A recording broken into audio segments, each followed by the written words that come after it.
हरि ओम नमो नारायण। ओम नमो नारायण। हरि ओम जी, सभी को मेरा हरि ओम। भाई,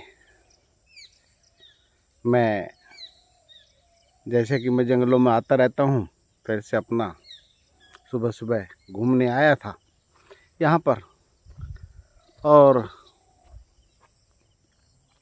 देखा यहाँ पर जंगल में बहुत प्यारी नदी ने अपना निर्माण कर लिया है और बहुत स्वच्छ पानी बहना शुरू हो गया।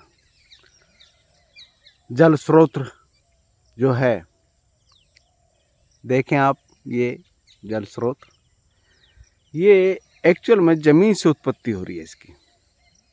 जी हाँ,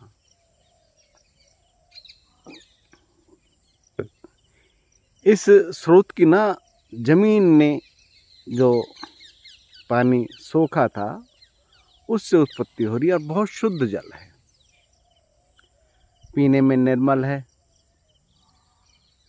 और ये रेगुलर इसकी उत्पत्ति होती है, यानी कि रेगुलर पैदा होता है, झरने के रूप ले लिया है इसने। और ये सारी सर्दियों में हमेशा ही चलता रहेगा और विस्तार करेगा। ये विस्तार हो जाता है इसका, बहुत बढ़िया इसका जल होता है। यहाँ पे जंगली जानवर आके अपनी प्यास बुझाते हैं और आनंद लेते हैं। मैं आज विचार कर रहा था इसी को देखकर कि ज्ञान की उत्पत्ति भी तो ऐसे ही होती है। कैसे कल कल करता हुआ पानी बह रहा है और आनंद विभोर हो रहा है। ये जीवन का असल में स्रोत है, यही स्रोत है जीवन का। देख,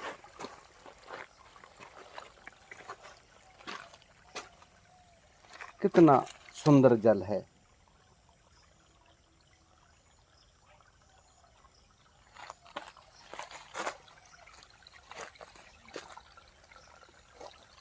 देख, वहां से आगे से कहीं से नहीं आ रहा, आगे से कहीं से नहीं आ रहा, यहीं पे ये जन्म ले रहा है। और इसी प्रकार से हमने अपने जीवन में नहर जो है, नदियां हैं, वो निकाल ली हैं। डिपेंड करता है उस नहर पे मलकियत किसकी है, अधिकार किसका है। जी हाँ, अधिकार किसका है। आज ज़्यादातर हमने अधिकारों को दूसरों के हाथों में सौंप रखे हैं। जब भी हम वासनाग्रस्त होकर नदियों को निकालते हैं तो हम दूसरों के हाथों में अपने अधिकारों को, यानी कि जो वासना से रक्त हैं, अनुरक्त हैं, उन अधिकारों का हम दूसरों को सौंप देते हैं। चाहे वो प्रेम का हो, चाहे क्रोध का हो, चाहे वासना के किसी भी स्वरूप का ही क्यों ना हो। जी हाँ, सच्चाई है ये। हम अपने अधिकारों को दूसरों को सौंप देते हैं। योगी इन अधिकारों को अपने हाथ में लेता है। जैसे प्रकृति ने अपने हाथ में लिया और झरने की उत्पत्ति हो गई, इसी प्रकार से योगी ये अधिकारों को अपने हाथ में ले लेता है। भोगी इन अधिकारों को दूसरों को सौंपते हुए चलता है। स्विच होते हैं दूसरों के हाथों में, रिश्तेदारों के हाथ में। कुछ कह दिया, गुस्सा आ गया, क्रोध आ गया, आग बबूला हो गया। पत्नी रूठ के चली गई, आग बबूला हो गया। पत्नी ने कुछ कह दिया, आग बबूला हो गया, यानी कि क्रोध आ गया।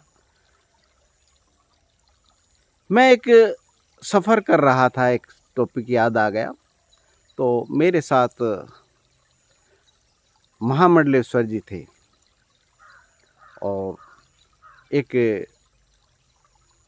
होटल पे भोजन के लिए हम रुके और भोजन की व्यवस्था वहाँ पे की गई और उन्होंने जो भोजन बनाया उसमें नमक ज़्यादा था। नमक ज़्यादा था। तो मैंने दही भी साथ मंगा रखी थी और जब मैं भोजन करने लगा तो मैंने हाथ जोड़ के जैसे अपने अन्नपूर्णा को जैसे नमस्कार करते हैं, नमस्कार करके जैसे भोजन शुरू किया तो आभास मुझे भी हो गया कि हाँ नमक ज़्यादा है।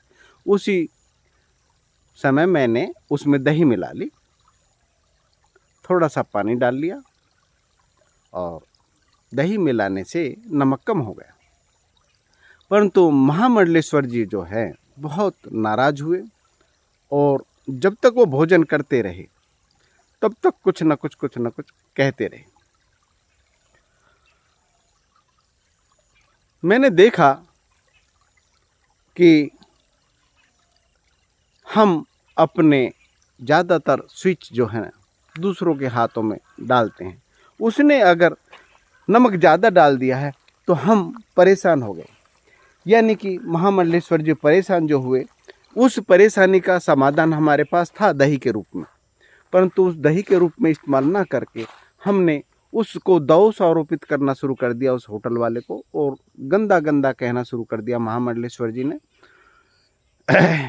ये जो देखने में आता है वो हमारे सहज भाव में, हमारे परिवारों में, हमारे समाज में बहुत ज़्यादा हो गया है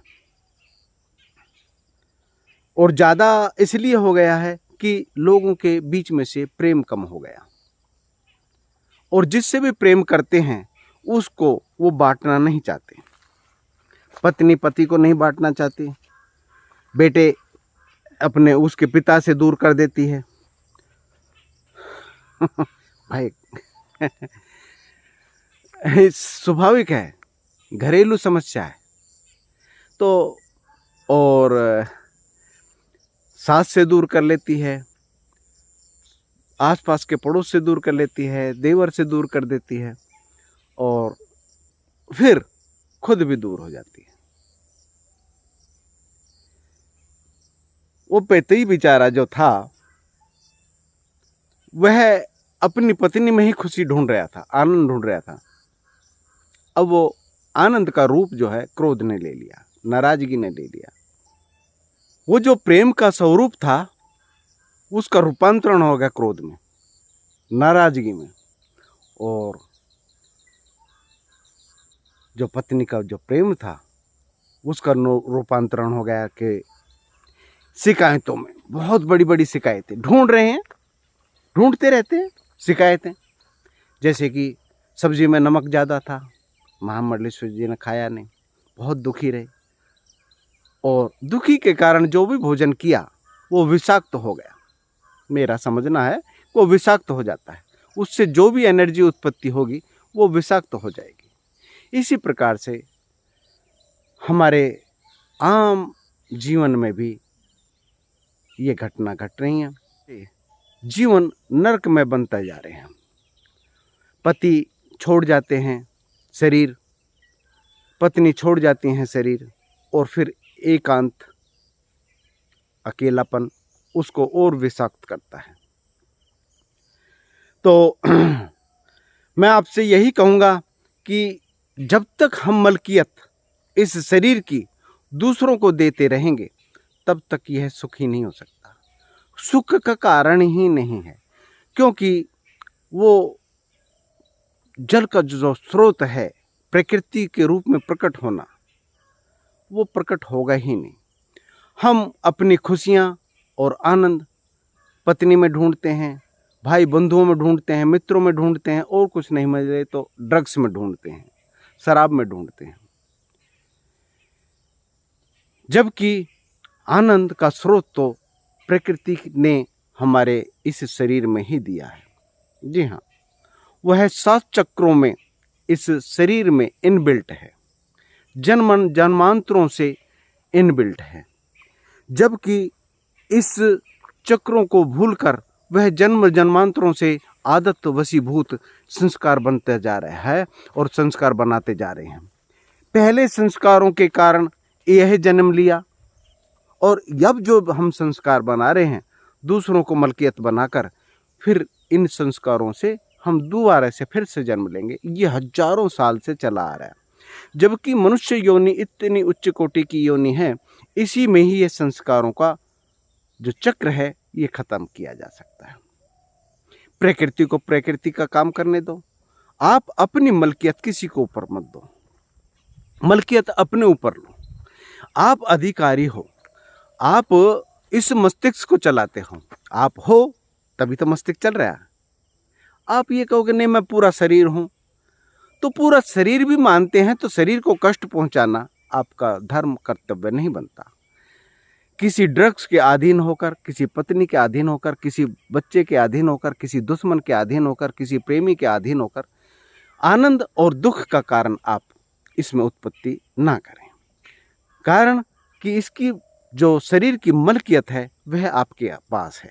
इस शरीर में जो बुद्धि रूपी ट्रांसफार्मर है, जो यहाँ से पूरे शरीर में चेतना वितरित करती है, प्रसार करती है, चलाती है, वह जो चेतना है उसका स्रोत आप हैं, आत्मा रूपी। जब इस शरीर में से आत्मा रूपी अपने जीव आत्मा को लेके निकल जाती है तो बुद्धि वहीं की वहीं रह जाती है।